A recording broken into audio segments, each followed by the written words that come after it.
This is lesson 20, Algebra 2 on page 98. So we begin with simplifying radicals. So there's a couple of things I want you to know about radicals. If I look at the square root of 20, that is the same thing as the square root of 4 times 5 under the radical, which is the same thing as the square root of 4 times the square root of 5. All of those are equal. So we're going to be simplifying radicals. Also, if I have 2 square root of 20, that's the same thing as 2 times square root of 4 times 5 under the radical, which is the same thing as 2 times the square root of 4 times the square root of 5. Whatever's on the outside of the radical is multiplied by the radical. Okay? If I have something like 2 square root of 3 plus 3 square root of 3, that is called like radicals. When I have like radicals, I add the terms that are multiplied by them. So I add the 2 and the 3. The radical doesn't change. So when I have a radical and I want to simplify it, we're not going to do prime factorization. What we're going to ask ourselves is, are there any perfect squares that are factors of what's under the radical? So think of 20. I'm going to erase what I wrote. First of all, let's talk about our perfect squares. What are numbers that are perfect squares? What's the first number? What? 4. That's not the first one. What's the... 0 is a perfect square. Yes. We're not going to use 0. What's the next one? 1 is 1. Then we have 4. The next one is 9. The next one is 6. And then 25. 25. Then 36. Got it? Got it? So that's what we're going to ask ourselves. Do we have any perfect squares? So, is there a perfect square in 20? There's 4 and 5, which is 4 and... What's the perfect square? 4. 4. 4 is the perfect square. When we unsquare 4, it becomes 2. So this is 2 square root of 5. 5 stays under the radical. All right? Look at problem 20.1. We have 3 square root of 50 minus 5 square root of 200. I want to simplify this radical. This is really 3 times the square root of 5. Is there a perfect square that goes into 50? Jude? A perfect square that goes into 50? Yes. The ones we just listed. Use your brain, not your calculator. 25. Say that again. 25. Okay. So 25 times what is 50? 2. 2. So the 2 stays under the radical. When I unsquare 25, it becomes a... So it's 3 times 5 times the square root of 2. Are you following me? Yes, sir. Which is 15 square root of 2. Now, is there a perfect square that goes into 200? What is it? Is it 100? When I unsquare 100, it is 10. what's left under the radical? 2. 2. So that's minus 50 square root of 2. Do I have like radicals? Yes. So I subtract 15 minus 50, which is negative 35 square root of 2. So I am simplifying my radical. This is what I am not doing. I am never changing a radical to a decimal. I'm always 100% of the time using improper fractions and simplified radicals in your higher level maths. Okay, we're never, if we can write as a radical, we're leaving it as a radical. Okay. All right.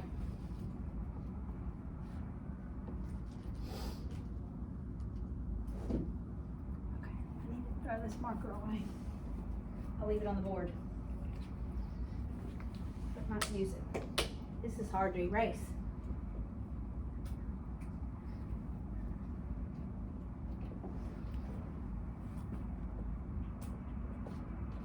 Let's look at the next example. 3 square root of 2. 3 square root of 2 times 4 square root of 12 times 2 square root of 3. The first thing I do, now these are multiplied.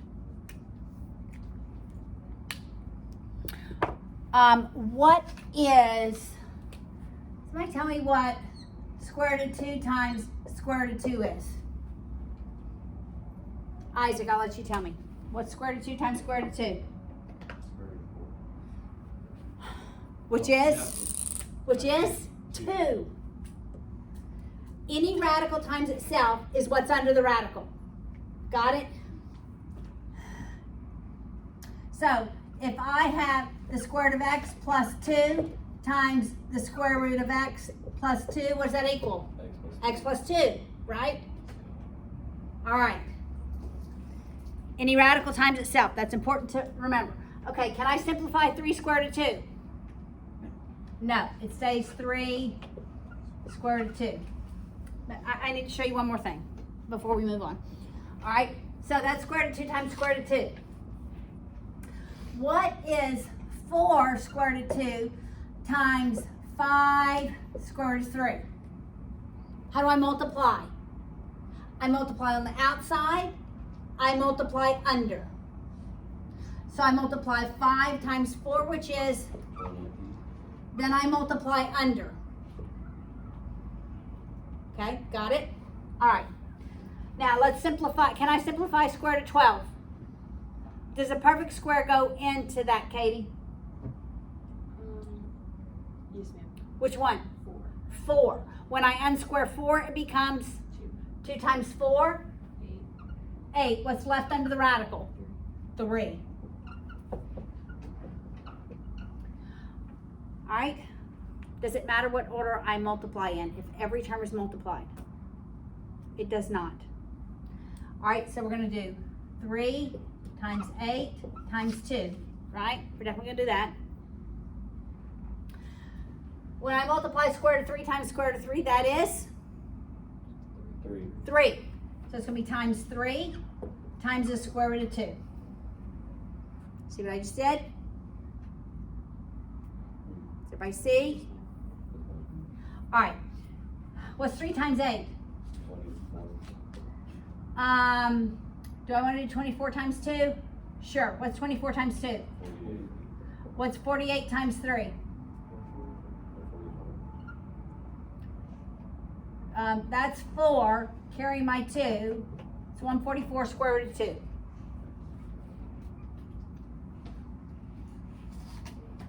All right. So what did I do first? I simplified my radicals, right? And then I multiplied outside, but I saw 2 radicals that were the same. I know when I multiplied square root of 3 times square root of 3, it gets to be 3. Okay, here's one thing you need to know. What if it were the cube root of 3? Then I need 3 of them to equal 3. Okay? If it's 4th root, I need 4, and so forth. Make sense? Yes, ma'am? Thank you. All right. I need to know you're with me. All right.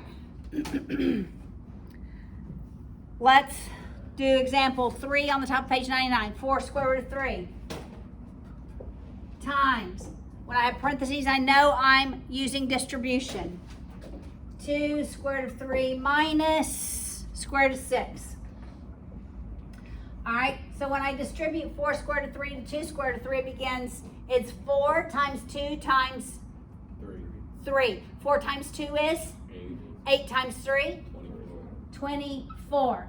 My next one's a negative because negative and a positive make a negative. I multiply outside, it's 4. I multiply under, and it is 18. I'm going to put 3 times 6. Why did I do that? Because I know 6 is 2 times 3. That's right.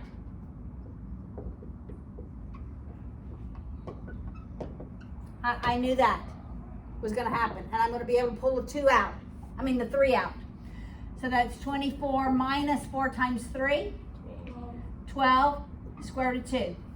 I cannot combine these terms. They're not like terms. And you always write your terms rational, irrational, in this order. You would never reverse that order. All right, the second part of this lesson deals with parallel lines. Parallel lines, they're always inconsistent. So that's an algebra term. Parallel lines.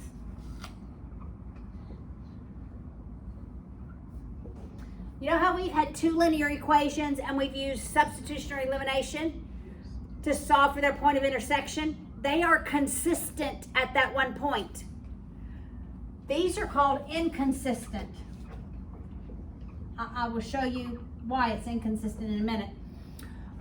Parallel lines have the same slope, but they have different y-intercepts.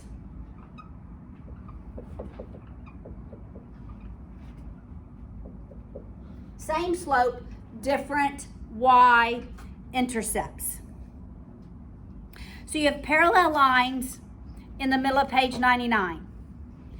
2 of them, one of them is y equals 1/2 x plus 2. That's the top one. Another one of them is y equals 1/2 x minus 1. Y equals 1/2 x minus 1. You see that? That's the equations for the top 2 lines. Okay, let's suppose I used elimination,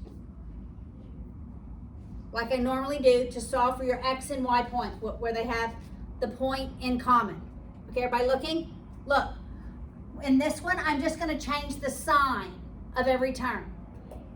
So y becomes negative, x is negative, the 1 becomes positive. So y minus y is? 1/2 x minus 1/2 x is? 2 plus 1 is? Does 0 equal 3? No. So in your higher level maths, you come with an inconsistency when you try to use substitution or elimination. That's why we call them inconsistent. There's no point where they are consistent, but they have the same slope. Notice, same slope, different y-intercepts. All right? So, if I'm given a line and a point on a line parallel to it, can I come up with the equation of the line parallel to it? Yes, I can. Look at example 4. So I'm given the equation of a line that's parallel to another line. It's 2y minus x equals 2. And it's parallel to this line. It's parallel to this line that passes through 3, -1. So this is a point on my line that's parallel to this one.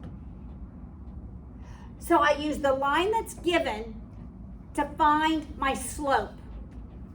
So I want to put in y equals mx plus b. So I'll add the x on both sides. Then I'll divide every term by 2. I really just want to know this is 1/2 x. This is what I'm looking for, my slope. So now I have the slope and I have a point on the parallel line. When I have the slope and a point, I'm using point-slope form, which is y minus my point, my y value, equals the slope times x minus my coordinate point. So it's y plus 1. I'm going to distribute the 1/2 equals 1/2 x minus 3/2. I'm going to subtract 1 on both sides, but I'm going to subtract it as halves. So I'm going to subtract 2 halves. That's the equivalent of 1 minus 2 halves on both sides. So I have y equals 1/2 x minus 5 halves. This is the equation of the line that's parallel to this line. Notice the y-intercept here is 1, 2 divided by 2. The y-intercept here is negative 5 halves.